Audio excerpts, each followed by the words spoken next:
Good morning, and welcome back. Welcome back to Who Am I? Who Am I? A little show out in the field, insignificant and meaningless for sure, and yet powerful and collective and meaningful all at the same time. How interesting. It's just like life. Who Am I? It's a show where we're going to talk about what I think is the missing piece to who we are collectively. Now, individually, different individuals of us figure out this question. Actually, it's an ongoing question. No matter who you are, no matter where you are, who am I is a valid question to keep asking. It's the missing, the question and the answer is the missing piece. And I'm not saying I know the answer. That's not what I'm saying. I'm not saying I know and you don't. I'm saying all of the problems that humanity faces are the design of the universe is so cool. It is up to the task of answering every one of those problems. The problems have solutions. Every one of them does. And the way you find the solution is you believe in the solution. You look to the solution. You reach for the solution. You don't keep grinding away in the problem. Now, the world and humanity and the United States right now are faced with a really tricky moment in time. There's all of the things that we have believed to be true and solid about who we are and about the nature of government and politics itself and defense and what is our mission? Who are we? What the hell are we doing? What is the method by which we try to impose what we believe is order upon ourselves or the rest of the world? All of this, all of it, it all points back to the question, who am I? Who am I? Who am I? And how does this bloody setup work? How does it work? And how are we going to make it work for us? The show started because I was spending a lot of time early in the wee hours of the early morning, laying in my bed with my eyes closed, listening to a voice that was talking to me, just talking to me. And it seemed like this voice was me and yet not me. There was me added in there. I was threads of it. I could feel it. But it seemed bigger, and it spoke of big meaning, large understanding, collective comprehension, whispering in my ear, who am I? Who am I?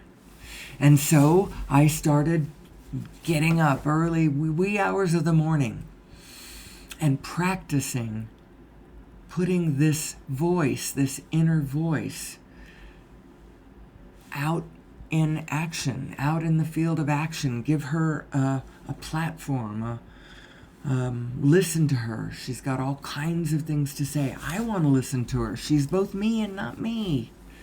It's like me. I'm channeling me. Everybody can do it. Let's do it. I want to watch you do it too. I don't want everybody just to watch me do it. I want to watch you do it, and let's put all this together and let's be wise.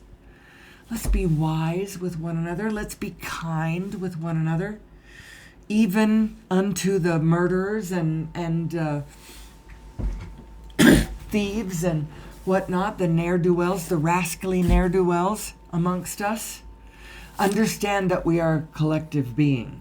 And the we that we are collectively being is a direct reflection of who we think we are, and then Actually, it's such a complex mix of things. Human beings are a really, really interesting species. And I like to study human beings. And it's interesting to study from this vantage point because you can look at us from the inside out. And isn't that interesting? And watch what we're getting ready to experience here, what's getting ready to wash over us. And, there's been waves of this all over the world for the last 100 years, 200 years, or however. It depends on what I'm thinking about and to what I'm talking about it playing out. What I was thinking about was the phases and waves of history, the vibrational repetition of the pattern of, say, authoritarian psychosis. I think the pattern of there's some pattern that runs 80 years, and it has something to do with the length of time that it takes a full generation that remembers, physically remembers, viscerally remembers the truth of certain experiences for them to die. And then the next generation is in a state of forgetting and lets it play out again. The authoritarian comes back into play. You've made your monuments and you've got your memorials, you've got your Yad Vashem and stuff, all the things that you try to put into place so that people will remember past the generations who actually lived it. But then, you got to watch out some of this stuff too, because some people in their focusing on what happened last century and then focusing right now on the parallels. Parallels as in... Actually, let's just, I jumped right into this and I've got my own thoughts going on in my own brain and I'm channeling stuff out, and I realize that the audience may or may not have any idea of where it is I started. And so maybe I should start back at the beginning. Although if you're a fan of the Who Am I show, and if you are, you're a very elite nugget of the population. You'll know that I tend to... Hold on, I got a cough, and I can pause this for... You'll know that this show is about who am I in reference to source energy, who am I in reference to the allness, and so it makes sense that this morning I sort of jumped in the who am I question right in the place of who are we as humanity here on planet Earth, and I was thinking about the political difficulties, you might say, that we are experiencing here in America. Our government isn't working the way it has been working up until now, because actually mostly up until now, what has held it together has been goodwill, common agreement, just people agreeing. This is when civility, sort of a common view of who we are, and there's a split you can feel now. People aren't agreeing on what the object of the exercise is anymore. They are not, and the order of our government, how we make laws and whether people obey them or not. And this whole thing with, perhaps the main, the biggest, the main billionaire on planet Earth now having full access, perhaps, to data systems that he has no business having access to. Actually, I don't want to slide into anything specific, but we're having issues. We're having issues, and we feel paralyzed in a way. We have 50% one way and 50% the other way, and they've locked We've locked ourselves against each other, and then we handed a little bit more than just half of the power to the other side. And now they can do whatever they want to without any checks and balances. They're acting like it's like some sort of mandate.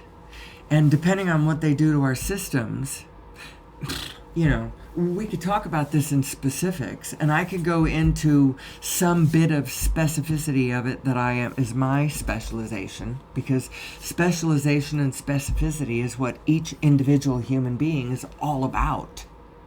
So what is my specificity and specialization?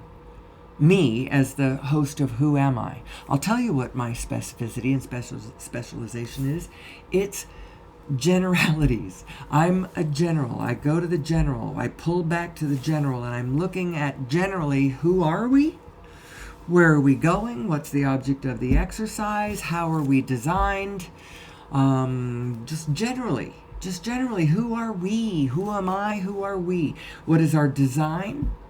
What is the nature of the field of reality that we are engaged with it? Because the field of reality lays the rules. And so what are the rules? That's part of the question too. Who am I? It's part of the equation is, how does the matrix work? How does the field, the grid, the board play? And you kind of have to learn that first. But most of us don't learn that first. Most of us just kind of get thrown into life, and we live it for a while, and we burn our hands on the stove, and then, depending on what kind of experience we have, maybe we were drawn to mystically evaluatize. That's a word I just made up. I like that. Evaluatize. The field of information that we have been privy to in order to understand, what the F am I looking at, and how does this work? Scratch my head. And so then I am moved and inspired to come into the studio and do this show. I don't know why. It's the voice in my head wants a platform to speak, and she just speaks gently. We're just talking about our general nature. It is my specificity to be the general. And I know that often generalities are frowned on. Totally frowned on. Generalizing, even positive generalizations are seen as stereotypical. And I actually don't mean what I'm saying in a stereotypical way. I don't mean to generalize other than just, we're talking about, people generalize all the time. And an anatomist who is talking about the anatomy of human beings is talking in general. Every specific human being has a specific, traits of diversity. But in general, who are we? And what is the object of the exercise? We are here. Who are we? Well, that's a good question. That's a really, really, really good question. And what's the object of the exercise? Another really good question. And actually, you kind of have to leave the questions unanswered, although you explore the answers. I believe that we are source energy. We are source energy. And what does that mean? We are extensions of source energy. We are all extensions of source energy. Because as source energy goes from being stochastic vacuum fluctuations canceling one another out to the positive, negative, positive, negative, positive, negative, and nothing really happening, if there's an area in the field where it starts to become coherent, they start to spin together, and they start to pattern together and motion together, what it looks like is matter.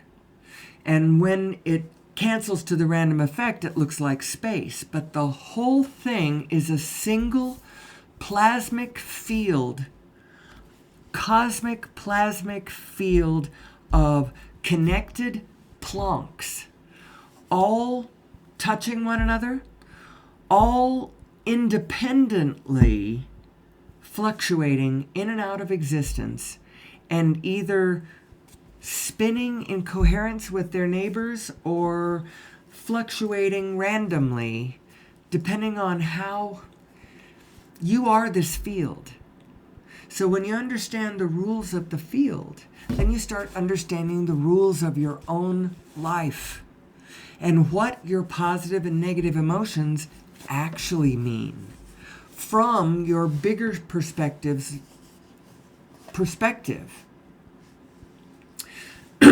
Your negative emotions don't mean nothing to you as a larger being.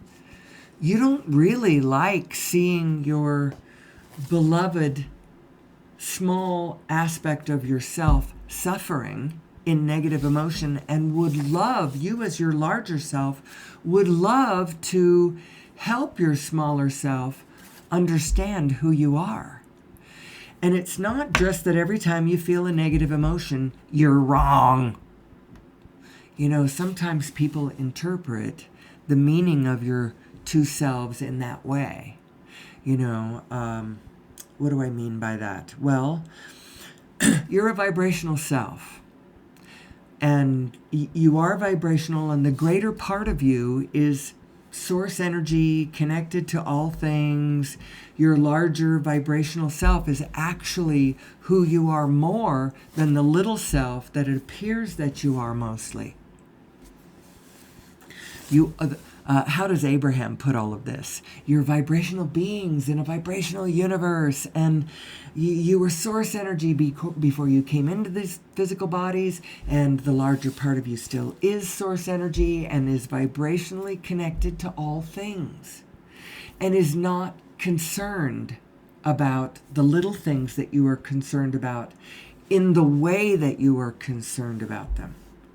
Now, your greater self would love to see peace and harmony, and so does not like to see murder and rape and pillage and suffering, doesn't like to see that, but is incapable of looking at it from a negative perspective, can only see the possibility and what is really there and what you could do with that and how it's moving with everything else. This is what your source energy self is absolutely consumed with at all times. And why wouldn't she be? It is the fullness of all that is what she's looking at. Where you are, all the places you could go, what everybody else is doing, how it's all moving. That's what your source side is looking at. You are looking at your specific life, and you are actually part of source's eyes on the ground, light on your area of the grid. And what it is that we are all in this together, and what's really happening, the meaning of the experience, is the love aspect of it. The love aspect is what gives all of its meaning. As we who are love, we are these frequencies of the ones that feel really good. Those are the frequencies that we are.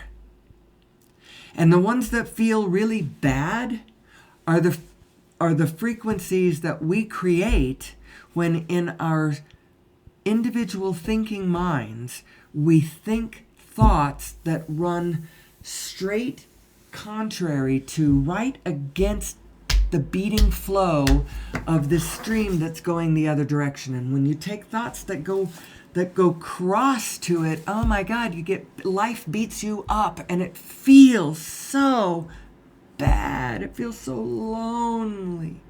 It feels so lost. It feels so meaningless and empty and mean and terrifying. That's what it feels like when you're flowing the wrong direction.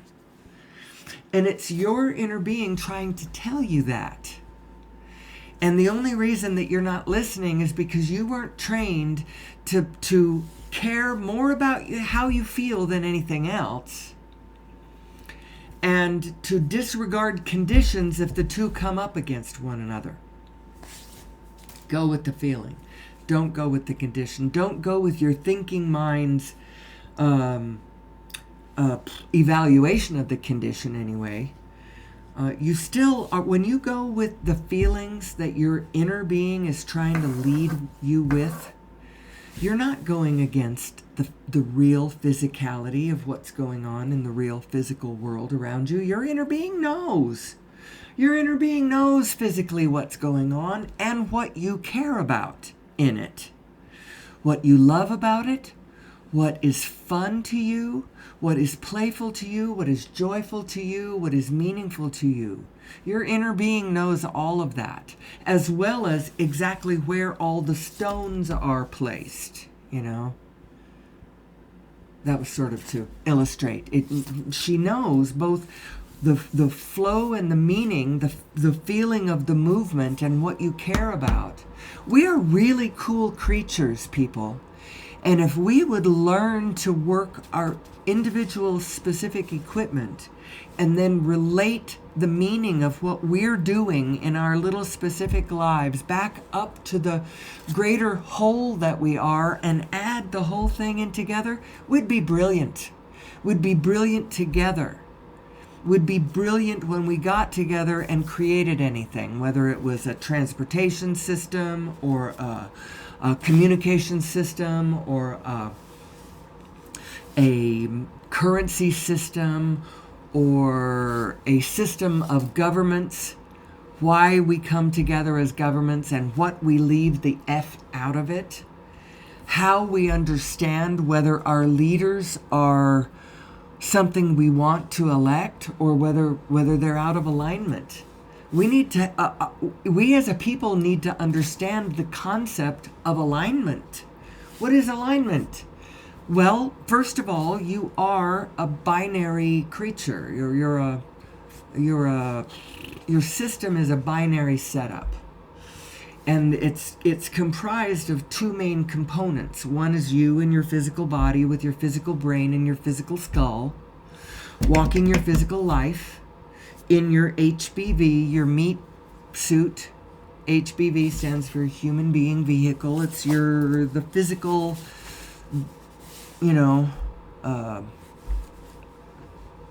Earth rover meat suit. There's that part of you, but there is another aspect of you. It's a bigger aspect. People talk about, it feels like we live in a simulation because it seems like there is guidance above and then there's ourself down here below. But you know who's guiding us? We are. Do you know who we are? Everybody. Do you know who everybody is? God. We are that. There is one of us. There is only one of us here. And it's a question of identification. When you can feel that within the structure of your own consciousness, when you can go to a place and go, oh yeah, I see where that's true. And then the equation works the way that you don't get all grandiose and full of delusions is you have to recognize that in the equations that everybody else is too. We're all this. And collectively, and we don't have to force it. We don't have to go out into the street and get everybody to agree on it because we already are this. We can just take advantage of how it works. And quit fighting each other, quit pushing back, realize that for once and for all, whatever it is that we create on the planet is going to be used by other human beings, and you're not going to be able to dictate which human beings down the road that get to use this system that we put into place. Oh, it's only going to be my children because I own it. This paper says so. No, we are creating, this is us. This is us. And all of the illustrations of shit that we're getting right now are illustrations just to show us how it works. When we create things that are not in alignment with the reality of the world and the truth of how we are designed, what we need as our system structures to pull us through existence as human beings. And it's not just as human beings amongst human beings, because human beings also have to interact and interrelate and interplay with, in harmony with the rest of the biofield. And we're not doing it right now. We're eating through the biofield. As Bruce Lipton points out, unless we pull it into line, we would need 1.6 planets. Now, he might have been saying this years ago. I don't know how up to date his information is. The general-ish is that we're in the midst of 6th mass extinction, and we've got issues on planet Earth that we need to deal with. We're causing flowing systems of circulation and temperature and, cycles of things to get off in the way that we are unbalancing Mother Earth, Mother Gaia, Mother Eden,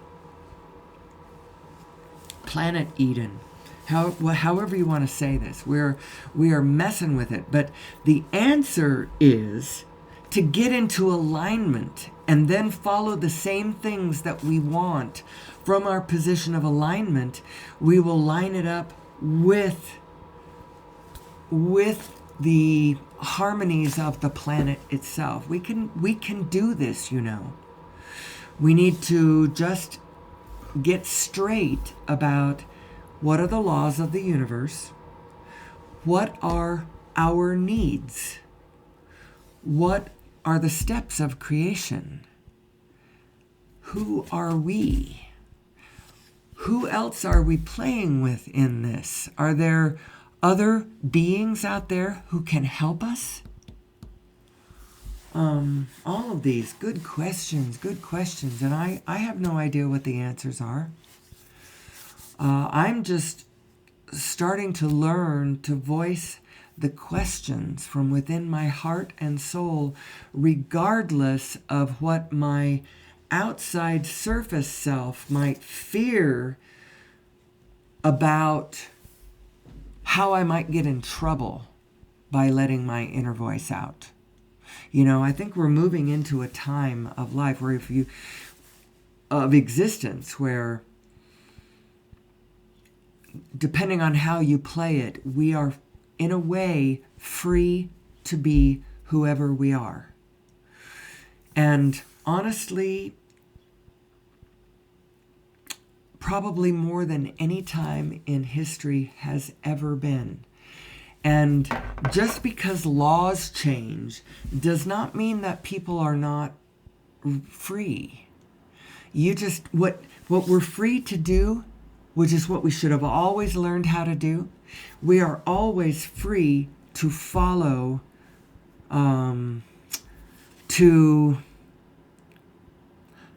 we're always free to get into alignment between the two selves that we are. And then from that position, follow any impulses that come. Now, how that turns out and how other people react to you doing that at any given time in history, that changes. And we might be shifting from a moment of the Weimar Republic is shifting into the stricter Nazi regime, or it's trying to. I don't think it's going to get there because it is not 1933, and Americans are not Germans traumatized after World War I, oppressed by the rest of the world, made to eat it, made to choke on the guilt and shame and blame of World War I by the rest of the world. You're to blame, we're fine, we're going to go off and do liberal democracy and let everybody just be whatever. And then it's a different time. It is a different time. So people freaking out about the samenesses in the authoritarian takeover, be heartened by the differences, even as you are alarmed by the samenesses. Or aware of the samenesses and alarmed in the sense of, oh, hair's going up on the back of my neck. You don't necessarily have to assume that it's going to play out full Hitler regime, but you gotta watch this moment, because this is the moment where it happens. Right here, this is where it happens, if it happens. But I don't think it's going to happen, because the United States is like the world's democracy. It has been the democracy of the world, the biggest one, the biggest empire of friendly, good-natured, free Weimar Republic level. Not everybody, and people have different connotations when they think of the Weimar Republic too. But it was a very liberal democracy, and there was, everybody was letting their freak flag and their groove thing fly, you know. That's the part I was thinking about. I was thinking about a spirit of it that seemed very friendly and playful and free. Well, we've been doing that for quite a while. The United States is definitely not traumatized in the same way that Germany was. We've been king of the roost for these 80 years since we won that last war. And we've been the empire that's been calling the shots. And when we fall into some sort of psychosis, authoritarian psychosis, the whole world picks up its ears and goes, what? You know? Because this is the great experiment falling amiss. Well, it doesn't necessarily need to be considered a failed experiment, you know. As Abraham says, you never get it wrong because you never get it done. We're not done. That was a great start, but, you know, we put into place this thing that our founding fathers put into place. And we have barely touched it since then. As a matter of fact, it's really tricky going in and changing any of the amendments or the Constitution or anything. You don't really want to do that on the spirit of the day, especially if today's spirit is very authoritative. If we got an authoritarian spirit going on, then you have a council that goes in and changes the rules that say, all right, we're going to give all the power to the guy at the top and change the rules so that you can never change the rules, you know, or something like that. And this great thing that we put into place 250 years ago, it's been working because we agreed that it would work. And now we've got a party who has come into power with a fool at the top and all of his oligarchs, all of his court of whatever, and they're raiding the place.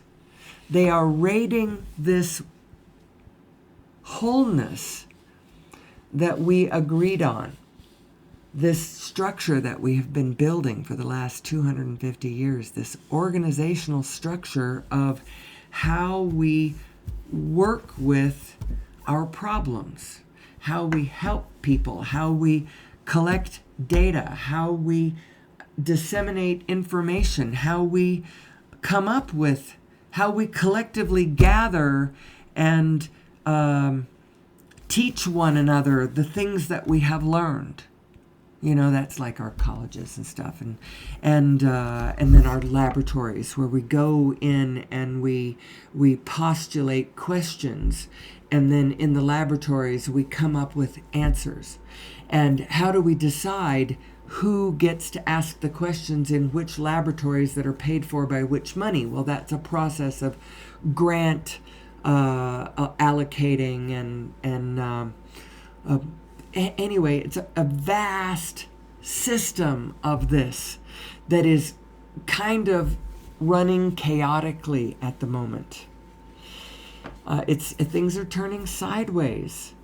I'm not sure what's going on with the weather on the one hand and what's going on with weather prediction on the other hand, because sometimes I look at a weather site that I'm, the Weather Channel or whatever, and my husband looks at something completely else, some other source, and the difference is so huge, that I'm just wondering if people over at some of these locations aren't just making shit up, and just posting numbers, but the satellites aren't working. There's no connection to any real data flow or information.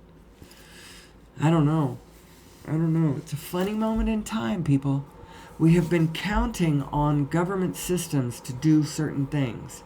Now, I think that they should do certain things, but we should really get together and decide what our government is. Our government is us speaking collectively. And I think the only things that it should be doing are things that are there would be collective projects that we desire, that we have a big enough desire to. This is where it comes in. This is where the problem happens. This is where we don't know who we are, because if you say that, if collectively we come together in big enough things, we agree on, we want to do these things, and we have this impetus to get together and do things, the problem is this impetus. We got to understand what the impetus is, because so far it is easier to motivate us through collective fear than it is collective pure desire. And so get us afraid of something and then goad us into action, and we'll act and we'll create and we'll move. The problem is that from that impetus, from that position, you're facing backwards. You're not doing your best work. We need to be acting from our desire, from our pure desire, the pure desire of what we all really want. And what would that be? Do we even know what that is? Well, I can tell you what it is in purity, in clarity, in generality. The problem comes when our thinking brains start translating that into, well, what does that mean in physicality? All of a sudden, my desire for freedom, instead of being satisfied by my understanding my own nature and my ultimate freedom, and then from that position now pursuing what my whole self truly wants, I might pop off and my thinking brain goes, my desire for freedom equals I have to have a Lamborghini. Come hell or high water, and I don't care whose toes I step on to get there. You see how that just devolved into the wrong place? When all you were following was your desire. So you could argue with me about whether or not, it really is a question of following desire. But it is. It's our thinking brains and how they translate the desire that can sully the waters. So let's look at, what do we want? Freedom, beauty, abundance, health, play, fun,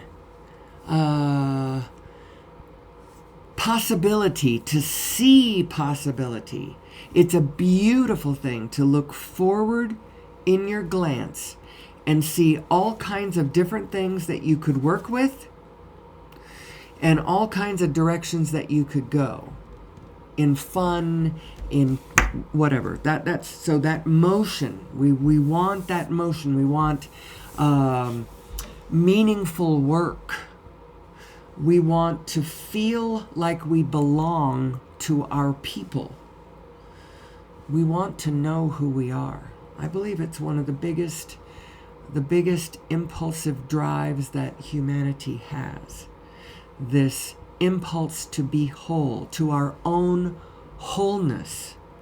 And where you find that wholeness, look to your own life for your own wholeness.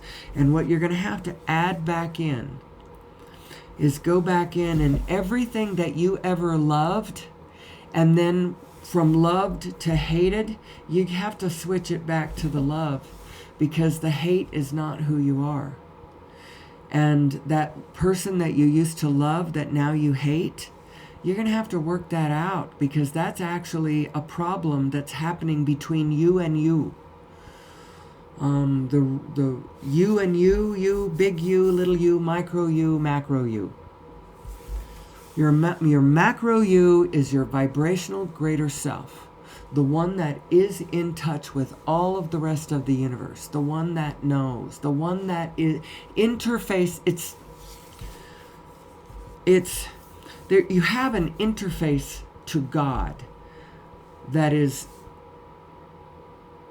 It's this vibrational information set that you're getting, and how well you are lining up your two selves is going to determine your energy state, the amount of energy that the universe is going to start flowing to you.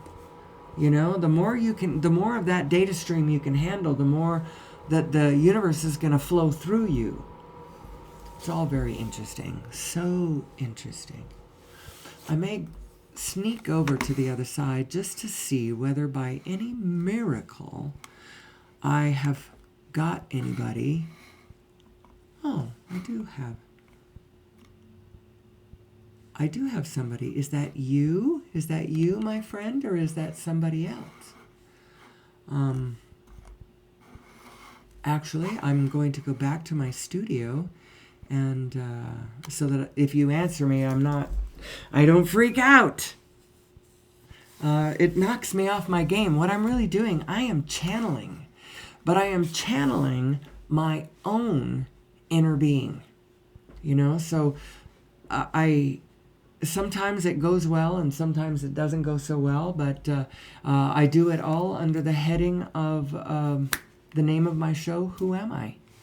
Who am I? And it's a valid question for all of us. Who am I? What's the object of the exercise? Earlier on, I did pointed out the things that we need to put together, and I can run through them as a list real quick. The things I said was the things that we need physically to keep ourselves alive. We need to keep our eyes on those. Those things are air, water, sleep, food, shelter or a sheltering environment, relationship, and expression. Those are the 7 things that you need to keep flowing. The 5 basic laws of the universe, the grounding basic state of the universe. You exist. Everything is here and now. The all are one, the one is all. What you put out is what you get back. And physically, everything changes, except the laws. The laws don't change. And then you have the steps of creation, 1, 2, 3, 4, 5. Step 1, life causes you to ask. Step 2, vibrationally, source answers you. Now you have to do step 3. You have to allow that to happen. You have to allow that answer to flow through you. You have to get into alignment with the answer that Source just gave you. You got to go find it, because you're on the other end of the stick right now. You're on the end that asked, and you got to go find the implicate positive to the asking. So you step 1, 2, 3. You get good at step 3 is you allow it. Step 4, you get good at step 3. Step 5 is you're back in step 1. Life's causing another contrasting moment, but you're not mad this time. You're not mad at yourself, because you understand how it works. And you understand that step 1 thing had to happen.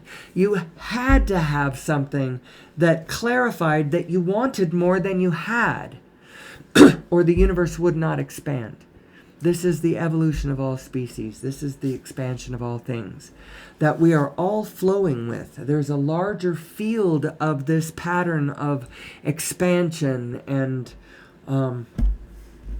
information that we are all a part of.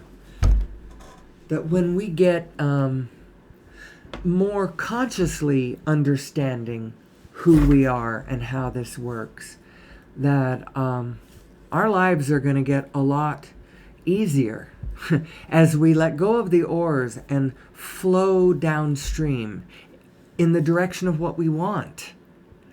For instance, having a general system that of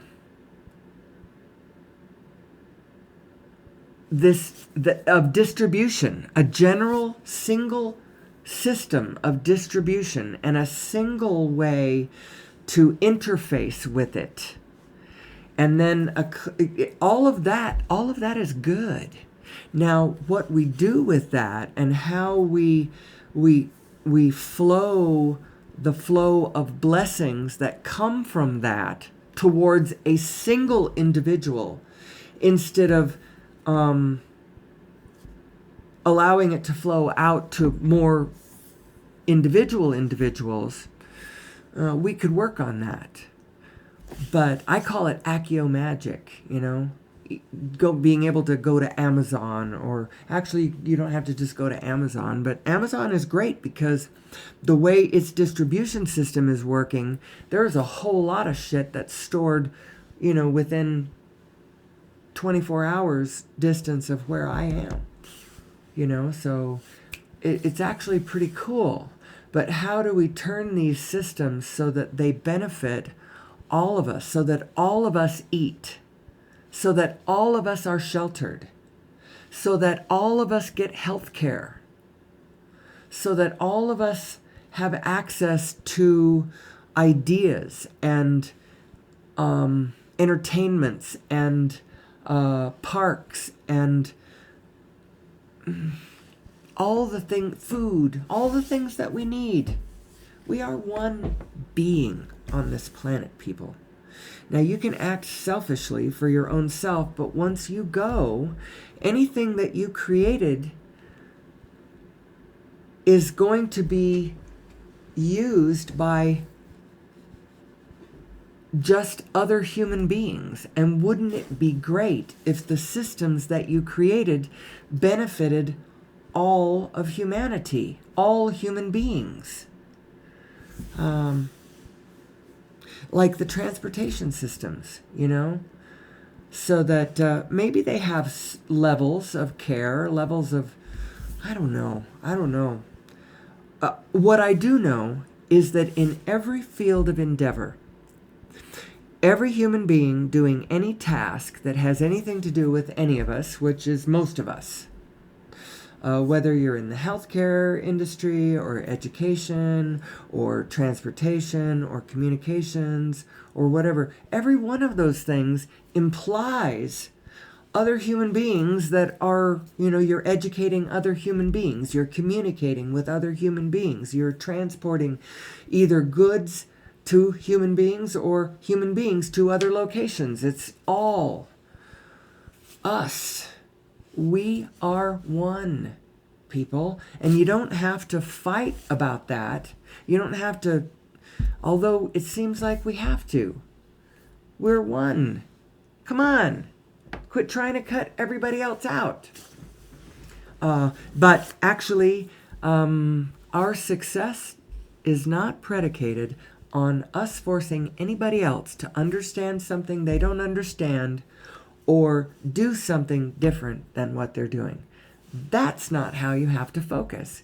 You focus on your own alignment and you're following your own clear impulses as your two beings line up.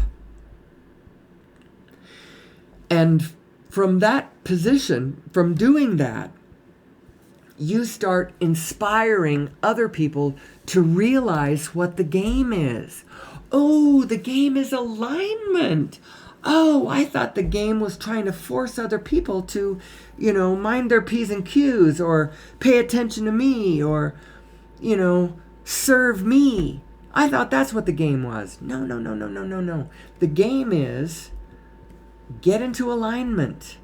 And then from that clear place, flow downstream. Path of least resistance. Let go of the oars. Allow it to be okay. People, quit being so fascinated with the drama. Quit jacking yourself up on the drama of the negative emotion.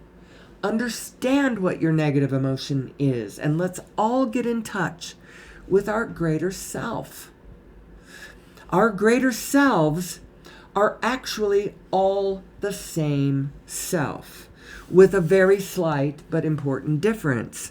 My greater self is anchored where I'm standing, and your greater self is anchored where you're standing. And so my greater self knows exactly what I like, what I love, what turns me on, what lights me up inside, what thrills me to the bone.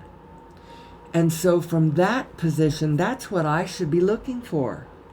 That's what I should be looking for. And as I do that, I am following my divine path. Your divine path is not to deny your desires, but to find them in clarity. In clarity, and to translate them in physicality, in resonance with who you're loving, connected, wise, kind, beautiful inner self really is. Your inner self is all the frequencies that we like best.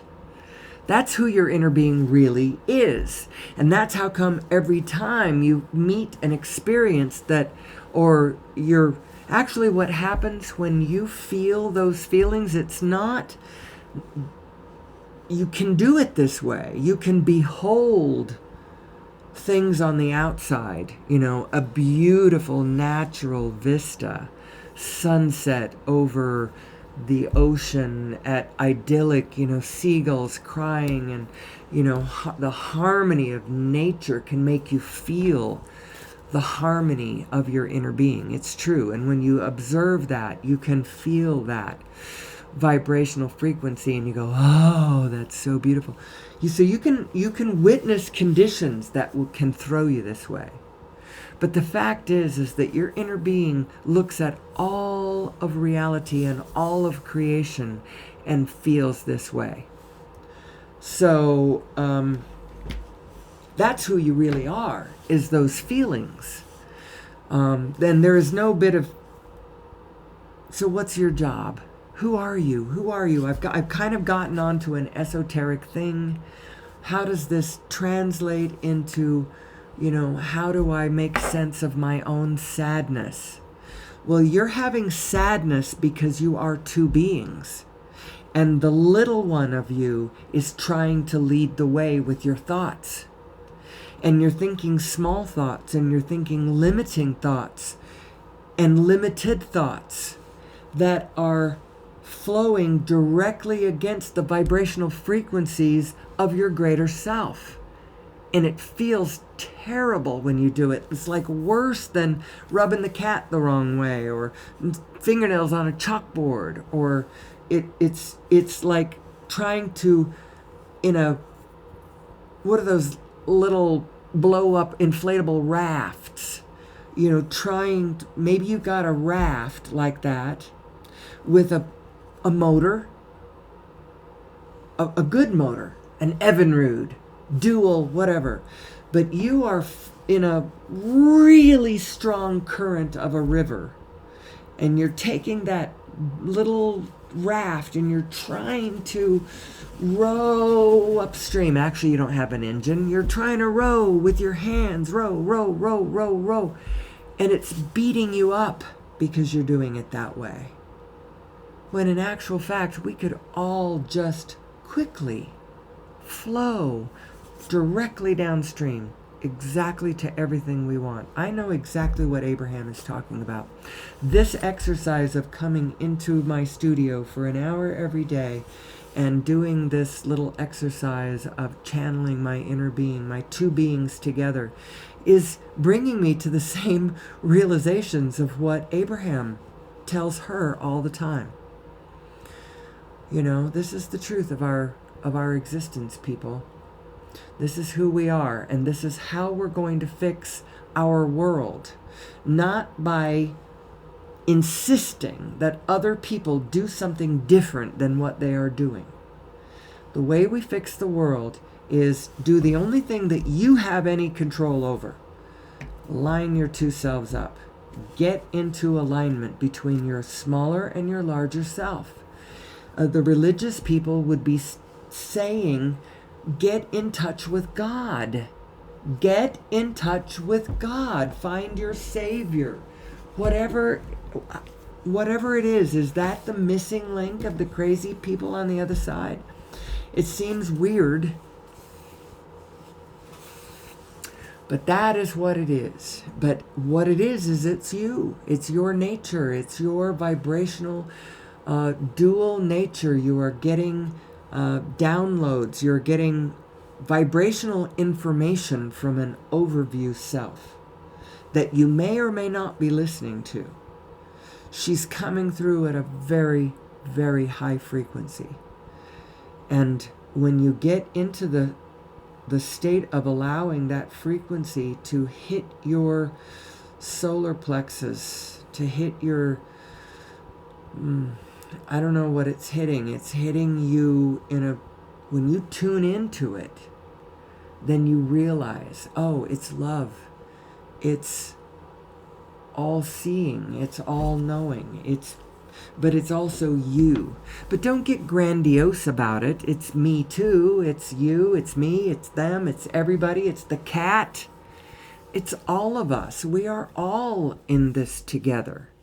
And you can't subtract any of us. Politically, every one of us is here for reasons of perfection. Because we collectively all need to understand psychologically how this works. We need to understand our own psychological nature. We need to understand the psychological nature of our neighbors. Our neighbor is our unknown self made visible. And we are all like a schizophrenic being who has, shattered into a jillion different personalities. But ultimately, we are all one. And on this planet, we'd better learn to move more collectively. Now, what does all this mean? I mean all this in spirit. We need to understand in spirit that we are one. And then in our physicality, each diverse and individual place on the grid from their alignment needs to call their own path, their own shots. There's no other way to do it than to allow every single individual, no matter what, to call their own shots, to call their own way, but to educate them properly as to who they are and what the ramifications, the implications, the consequences of their actions are to the field, to the common field. And you wouldn't have so many people, running contrary. They would feel their connection to everybody else and their wholeness, and they would not. I don't think that we have to pass laws in order to force everyone to behave themselves. We just have to understand who we are. And the consequences of people misbehaving should be pulled aside and lovingly rehabilitated back to the tribe. The problem is you can't lovingly pull the misbehaviors aside and take care of them, because then they would be getting more care than a lot of people who aren't misbehaving. We aren't caring for ourselves. We aren't caring for each other. We should be.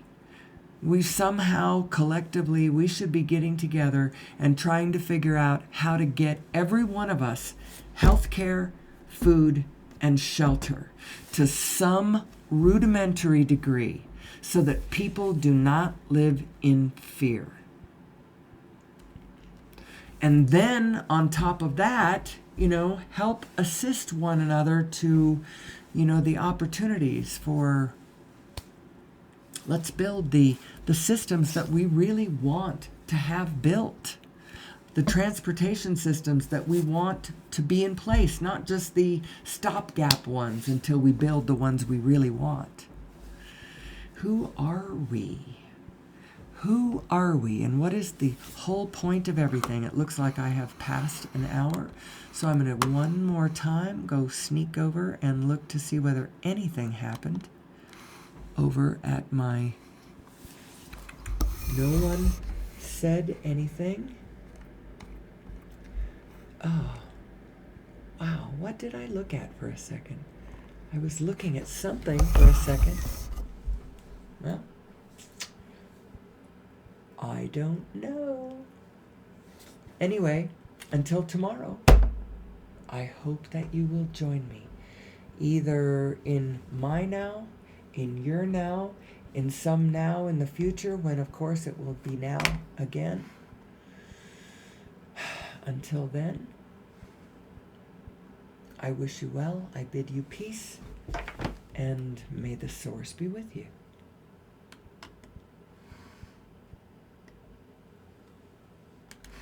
All right. We will dismiss this. We will go to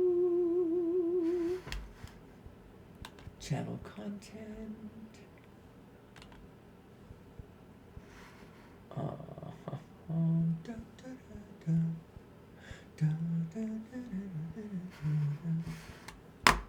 And it is 7:23. Perfect. Let me just do this. What is today? It's Monday, I think. Oh. I am still recording. Sorry about that.